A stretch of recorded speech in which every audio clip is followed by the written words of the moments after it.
اس اہم خبر سے متعلق تفصیلات آپ کے ساتھ شیئر کر رہے ہیں۔ طلبہ کے حوالے سے بڑی خبر سامنے آ گئی۔ آپ کو بتائیں کہ گرمی کی شدت اور ہیٹ ویو کے خدشے کے باعث تعلیمی اداروں کے اوقات کار تبدیل کر دیے گئے۔ سیکٹری ایجوکیشن کا اس حوالے سے کہنا ہے کہ آئندہ ہفتے خطے میں شدید گرمی کی لہر آنے کی پیشگوئی کی گئی ہے۔ اسی حوالے سے اسکولز کے اوقات کار تبدیل کیے گئے۔ اگر آپ پہلی بار ہمارے چینل پر آئے ہیں تو چینل کو سبسکرائب کر کے بیل آئیکن کلک کریں۔ آپ کو بتا رہے ہیں کہ وفاقی دارالحکومت اسلام آباد میں اسکولز کے اوقات کار تبدیل کر دیے گئے۔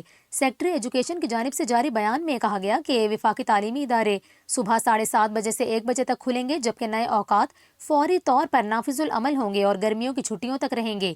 اس کے علاوہ سیکٹری ایجوکیشن کا اس سلسلے میں مزید کہنا ہے کہ اسکولز کے اوقات میں تبدیلی کا مقصد طلبہ اور اساتذہ کا تحفظ ہے۔ گرمی کی شدت میں اضافہ ہو گیا اور اس کے ساتھ ہی ہیٹ ویو کا خدشہ بھی ظاہر کیا گیا ہے۔